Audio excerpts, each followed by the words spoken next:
Pay attention to this footage. It shows what happened before Samantha Koenig was kidnapped. February 1st, 2012.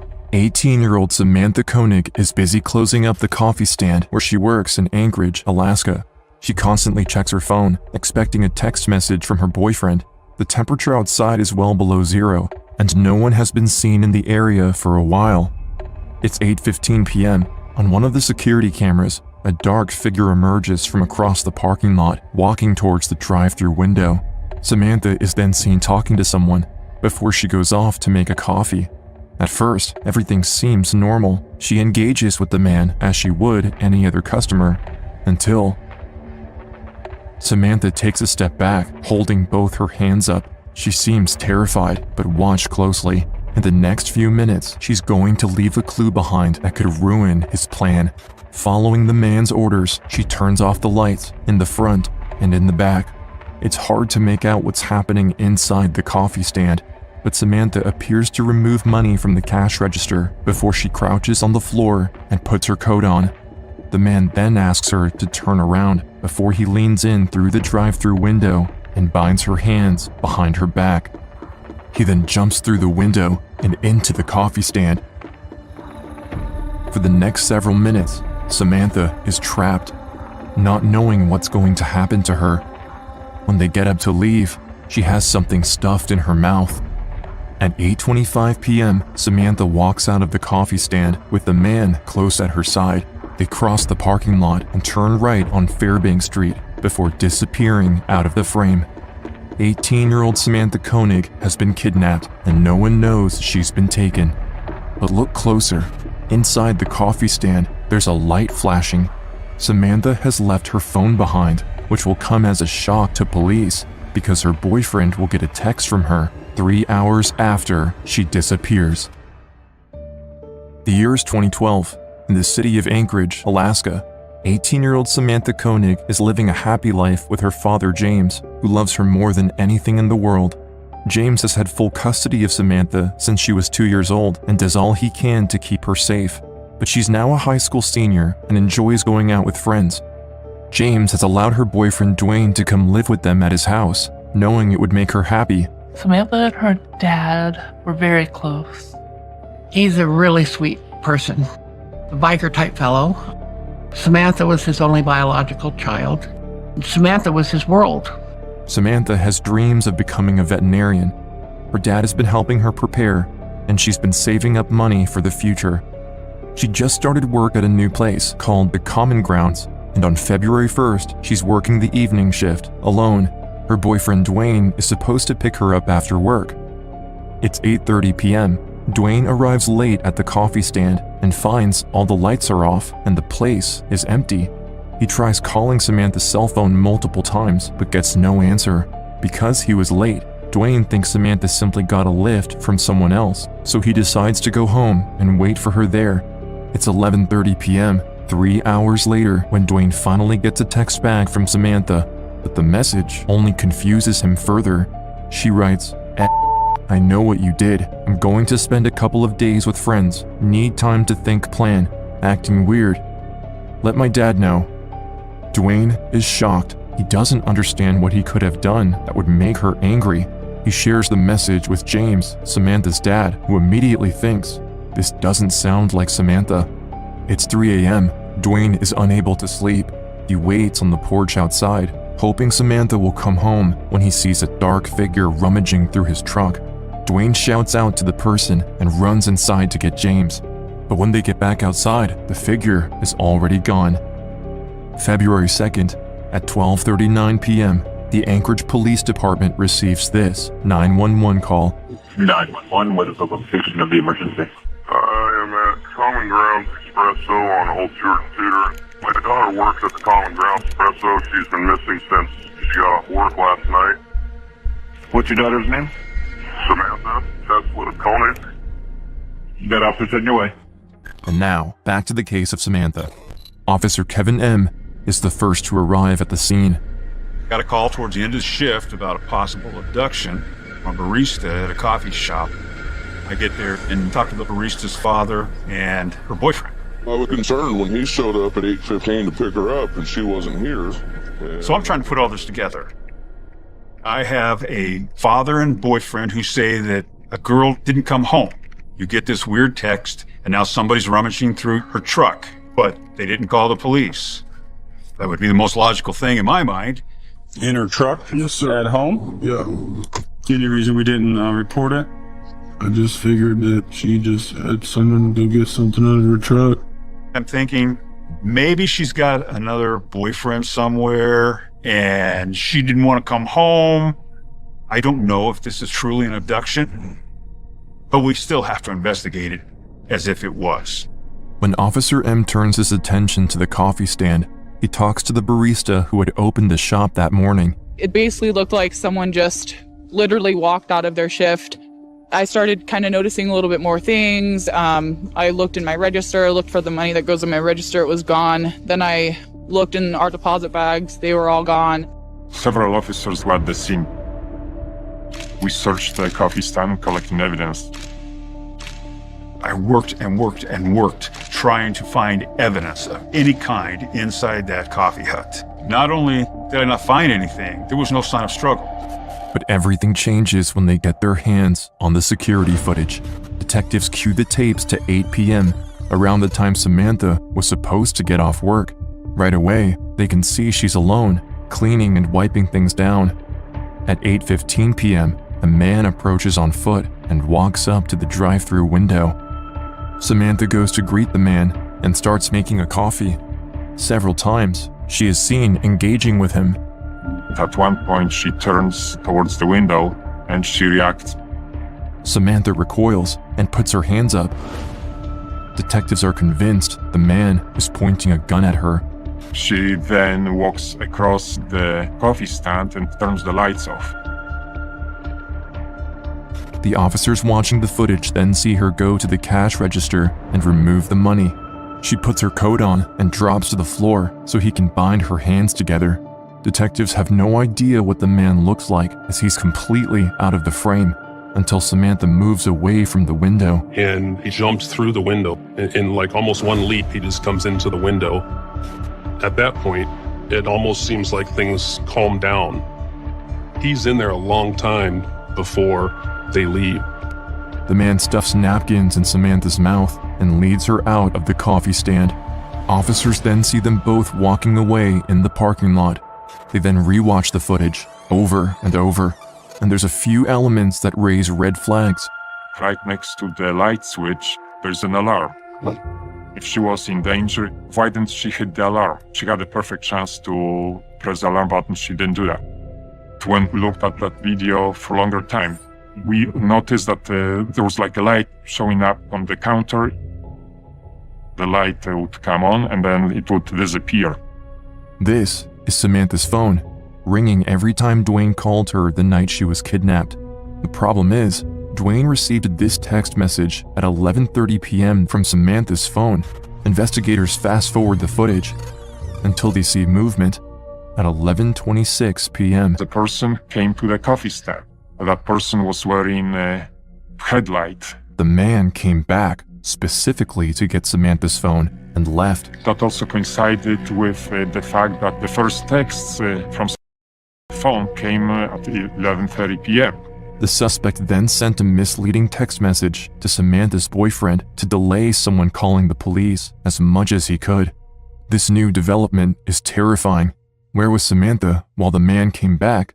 Was she tied up in his car, held captive somewhere? Or worse? We told the media we have a video, and it's apparent from the video that it's kidnapping. While the police investigation shifts into high gear, Samantha's father, James, is leading efforts to find his daughter. Before you check out, Samantha was last wearing a pair of furry black boots. It was just so obvious how much her father cared about Samantha and what a close relationship they had. James was devastated that his daughter was missing, and he had no idea where she was or what had happened to her. I don't know if my daughter's being fed, taken care of, if she's still alive, if she's getting any sleep. Please help find my daughter. The city of Anchorage was on heightened alert. For it to actually happen so out of the blue, I mean, it's scary. I can't believe this happened here in Anchorage. The Anchorage Police Department asks for help from the FBI, but they have very little to go on. First 48 hours or so in any case is important to try to develop as many leads as you can. February 4th, Samantha has been missing for 3 days. James Koenig has started collecting money for a reward fund, and donations are pouring in by the hundreds. There's a $41,000 reward for her safe return. The investigation expands, and the FBI retrieves surveillance footage from the Home Depot parking lot across the street from the coffee stand.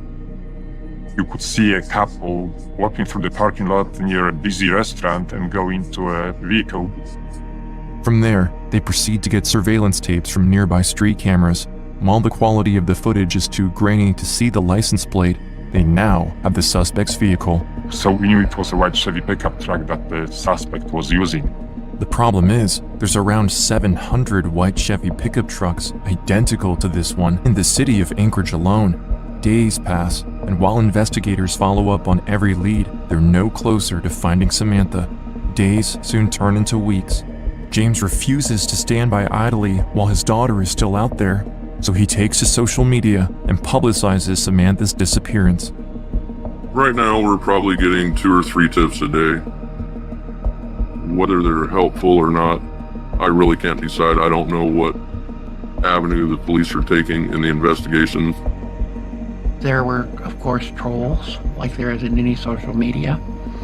There were people that had their own view that she wasn't actually missing. People can be so cruel. You know, I got to keep my spirits up and know that my heart still feels her and she's okay. James Koenig pretty much called me daily. Slav, do you have anything new for me? Slav, is there anything we could do? Of course, I had a lot of sympathy for him. I'm a police officer, but I'm also a father. My daughter at the time was working in a coffee stand. You know, if it happened to Samantha, it could happen to somebody else. It's February 24th. Samantha has been missing for 23 days. James is out having a meeting at a restaurant with the search party team when Samantha's boyfriend Dwayne gets a text. His face goes sheet white. He hurries over to James and shows him the text. A text from Samantha's phone under a picture at Connor's Park, Ain't She Purty? James and his family rush over to Connor Park, where there's a bulletin board. Underneath a picture of a dog named Albert, there's a Ziploc bag. Inside is a folded sheet of paper.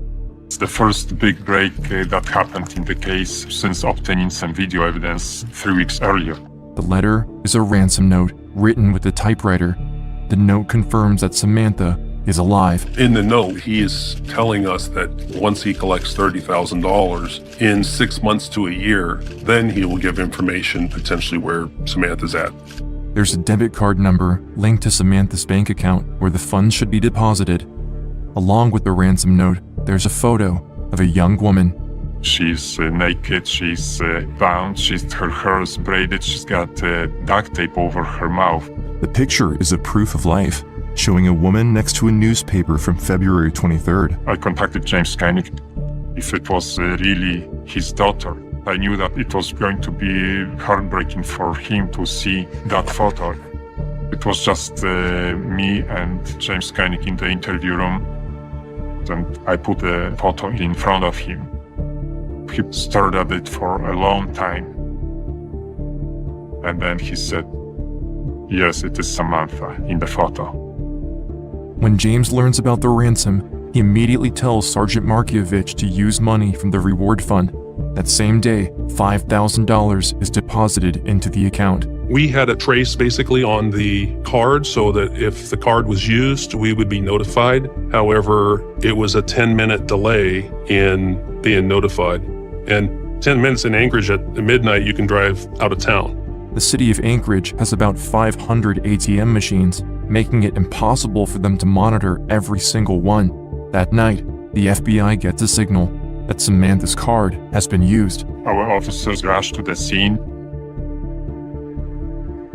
but the suspect is gone. But what they do have is surveillance footage from the ATM. The suspect is wearing a mask, so they can't see any facial features. He has his hood up, is wearing goggles, and has on a big puffy jacket with the words Marine Corps on the back. But the most interesting part is the Nissan SUV the man is seen driving away in. This only confuses investigators further. Because the suspect could only withdraw the cash limit of $500, authorities are counting on him making another withdrawal. The FBI calls for backup and sends agents to every single publicly accessible ATM machine in the city of Anchorage. But the next time he uses the card is on March 7th in Wilcox, Arizona, over 4,000 miles away. The FBI contacts authorities in Arizona, but because of the 10-minute delay, the suspect is already gone. When they receive the footage from the ATM, investigators see the same man hiding his identity, but the car he's driving is now a white Ford Focus. That ATM withdrawal happens on March 7th. There's another one that day in Lordsburg, New Mexico. On March 10th, there's a withdrawal made in Humble, Texas.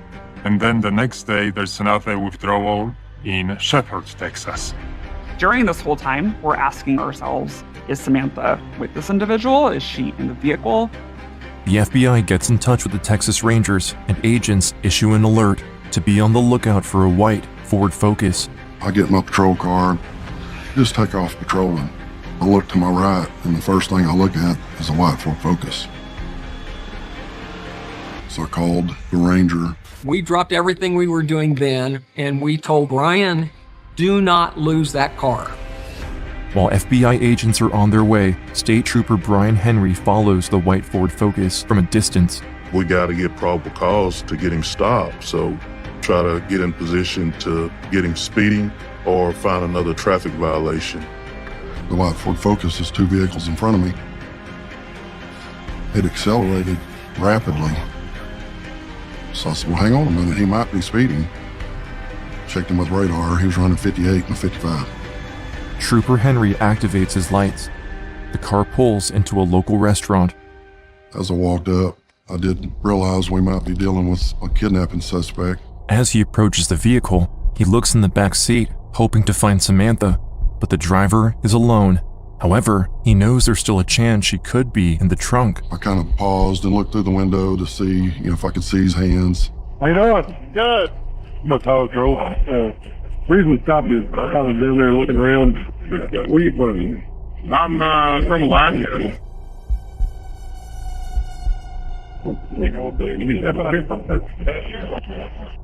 From the driver's license, he learns his name is Israel Keys. The Texas Rangers and FBI agents quickly arrive on the site and take control of the situation. Hey there. Steve Raven with the Texas Rangers. Okay. How are you? I'm good. Yeah, we with FBI. Hey. We visit with you for a few minutes? Hey, yeah. I mean, I don't know what's going on. They didn't even tell me why it was pulled over. Can I look at your wallet?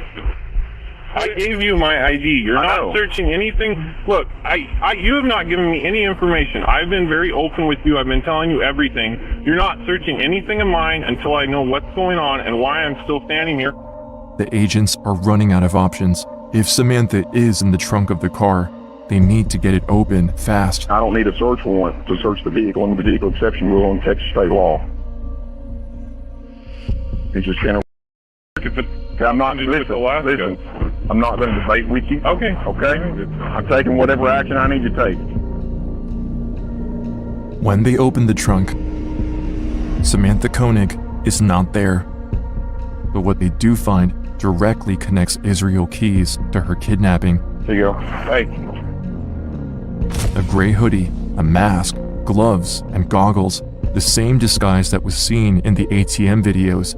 Inside the pockets, they find Samantha's phone and debit card. We got her gun. Sir, you're under arrest. Investigators back in Alaska take the name Israel Keys and execute a search warrant on his house. I sent our officers to Keys' residence immediately to see if Samantha was being held inside the house or being held captive there. When they arrive at the house, the first thing they notice is a white Chevy pickup truck and a silver Nissan Xterra SUV. The special assignment unit officers made entry into the home. We then searched the house, but Samantha's not in the house. After searching every square inch of the property, they find no evidence Samantha was ever there. There was a shed separated from the house. The whole shed was put onto a flatbed and taken back to the FBI building here in Anchorage. When the FBI dig into Israel Key's life, they learn he has a girlfriend and a 10-year-old daughter. He owns a construction company and has never had any run-ins with the law. On the outside, no one could tell he was capable of doing something like this. The U.S. Marshals notified the court today that Israel Keys is in custody in the District of Alaska. The FBI is hoping to get Israel Keys talking. Only he knows where Samantha is. But when he's extradited back to Alaska, Keys learns from his lawyer that the computers from his house were seized, so he makes the most unexpected move. It's 15:48 by my watch. It's March 30th. You understand your rights? Yes. Are you willing to waive those rights to talk to us? Yes. He figured that having his computer would be able to find big pieces of evidence. I think everybody really wants to know where Samantha is. Was that an okay place to start, or would you like to start elsewhere? Yeah, we can pull up a map there of Palmer area. Okay. Keys directs them to an area north of Anchorage, towards Matanuska Valley. So in that, like, how many yards off the shoreline or feet off the shore? Right there. And points to a spot on the lake. And what should they look for specifically? Ice fishing spot. Was it a hole that you cut, or was the hole there? No, it was a hole I cut. You'll see it. You'll see where the hole was, probably. And Israel Keys said that is where we would find Samantha Koenig. So you killed her? Yes. We knew that Samantha Koenig is dead. We knew that there's no more hope. Earlier today, a forensic dive team discovered in Matanuska Lake what investigators believe to be the body of Samantha Koenig. A lot of people right now I know are just heartbroken. Everyone was rooting for her until the very end. We couldn't believe it. We feel for the family. It's absolutely devastating. Samantha's father, James, is at home, surrounded by family and friends when he learns the news. The room falls silent. James' worst fear has come true. I'd like to welcome you today to Samantha Koenig's celebration of life. James was devastated knowing that she wasn't going to be back. James will not have any grandchildren. James will not be able to give his daughter a hug ever again because of this creep. When did you first meet Samantha Koenig? Never met her. Never even seen her before. So why did you go to the Common Grounds coffee shop on that night at that time? Because they were open late. In his interrogation, Keys gives the details of what happened to Samantha. I had my police scanner on me, and I had it in my ear. He tells her not to trigger the alarm because he will know if the police are notified and he will kill her. Told her we were going for a little walk. We were only about 100 feet from the coffee stand, maybe 200 feet. And she tried to get away. I tackled her. After that, she knew I was serious. After that, she didn't give me problems. She kept trying to talk to me, and I had to tell her to shut up a few times. Because she was, trying to make friends and stuff. And she's doing what she should be doing. She's really trying to personalize herself to him, and she's trying to do what she needs to do to get out of that situation. While he's driving around Anchorage, Keys asks Samantha for her phone. When she tells him it's at the coffee hut, he turns around and heads back. She tries to convince him there's an alarm on the door, but he doesn't believe her. He needed the phone in order to send the text to Samantha's boyfriend, which would ultimately buy him some time before police are notified that she's missing. Then, Keys drives her to his house and leads her inside the shed. At the time, his girlfriend was in the home, was still awake. His daughter was also at home, asleep. Keys doesn't think twice about keeping Samantha captive just a few feet away from where his 10-year-old daughter sleeps. After tying her to the wall and turning on some loud music, He asks Samantha for her ATM card. That's when he learns she left it in her boyfriend's truck. And that is when he leaves Samantha and goes back to Samantha's residence and goes into Dwayne's truck and ultimately finds the debit card. It's now at least 3:30 in the morning. Israel gets back to the house and he's now gonna fulfill his plan. That same night, Israel Keys rapes Samantha and kills her. The next morning, Israel returns to his life as usual. He wakes up his daughter and packs her bags. They're going on a family trip to New Orleans, where they will stay for the next few weeks. All the while, Samantha's body is still in the shed. But the most disturbing thing is what he does when he comes back from his trip. He puts into action the next part of his plan: get ransom money by pretending Samantha is still alive. So he bought an old Polaroid camera in a thrift store. He put some makeup on her body. And he took a Polaroid of her and he had a recent newspaper next to her. Like I say, you got your monster. In reality, Samantha was dead before police were even notified that she was missing. The details of what happened to his daughter are not shared with James Koenig, yet he is convinced she was not Key's first victim. He creates a Facebook page to piece together a timeline of Key's whereabouts from 2004 to 2012. He calls the page, "Have you ever met Israel Keys, possible serial killer?" All James wants is to get closure for other families who might have lost someone. But when tips start coming in, the FBI is flooded by reports from multiple missing person cases across the country and decide to ask Israel Keys point blank, Are there any other people that you're responsible for the death of? I have lots more stories to tell if you're interested. Keys says he's willing to talk, but he wants it done on his own terms. He knows he has the upper hand. There's certain aspects of the things that I've done that I would prefer never became public. The reason Israel Keys doesn't want this to get out is because he doesn't want his daughter to find out. That doesn't stop him from enjoying the attention. I think that he likes to just sit there in a way and perhaps get some sense of delight by telling these horrific stories in such a casual way, knowing that he's likely shocking the investigators. As it turns out, James Koenig was right. Israel Keys is a serial killer, and he has been doing this for many years. He explains how he planned each of his murders and how he avoided detection. He would bury these kill kits in areas and then travel back to those locations to commit the next crime. He'd have rope, he'd have gloves, he'd have tape, he'd have zip ties. Some of them he would have a gun in there. Keys may be talking, but investigators are struggling to get the names of each one of his victims. They spend days talking to him, hours on end, bowing to each of his demands, until one day, a TV news channel makes this announcement. A Channel 3 news investigation over the last several months has led us to the identity of the man accused of killing the couriers. He finds out his name has been made public and stops talking. I have no reason to tell you more information. May 23rd, 2012. Israel Keys is scheduled to appear in court for a hearing. There's reporters from every news channel, but no video cameras are allowed inside the courtroom. James Koenig and his family are there. I was expecting it to be super quick, literally 1 or 2 word answer.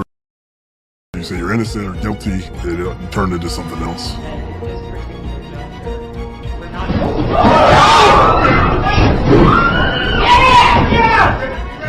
Keys jumps out of his seat over the guardrails that separates him from the rest of the gallery. One marshal grabs him at the last minute and throws him to the ground, while another shoots him with a taser gun.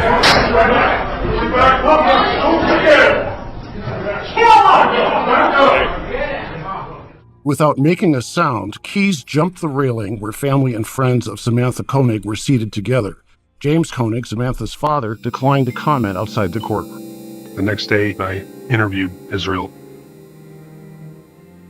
What's changed since yesterday? More tips. November 29th. Investigators only have 2 names, but Keys refuses to cooperate further. After 40 hours of questioning over the course of 8 months, Israel Keys shuts down. 3 days later, a prison guard does a routine check of Key's cell and stumbles upon a shocking scene. Federal inmate Israel Keys was found dead in his jail cell. A lot of people were glad he was dead. They think that's what he deserved, but there's a lot of information we took with him. Investigators are certain Keys had killed 11 people, but for now, they only have 3 names: Bill Courier, Lorraine Courier, and Samantha Koenig. However, Special Agent Kat Nelson is convinced more cases will be solved, and she continues to work so that the families of his victims can finally get closure. It won't be easy by any means, and it may take a long time, but I'll never give up trying. As for James Koenig, Samantha's father, it's because of his relentless efforts that a serial killer was caught, finally putting an end to his reign of terror. Since his daughter's death in 2012, he's created an organization that helps others find missing family members. It works to help conduct searches, offering support and advice. The program is called Seeking Alaska's Missing, or SAM for short. Family and friends are also working to pass a bill that aims to improve workplace safety across Alaska so that what happened to Samantha never happens again, naming it the Samantha Koenig Safety Act. As of today, they are still working to pass this bill and are asking for support from the public. While James has lost his only daughter, she will always be in his heart, and through his work, he's making sure Samantha's memory lives on.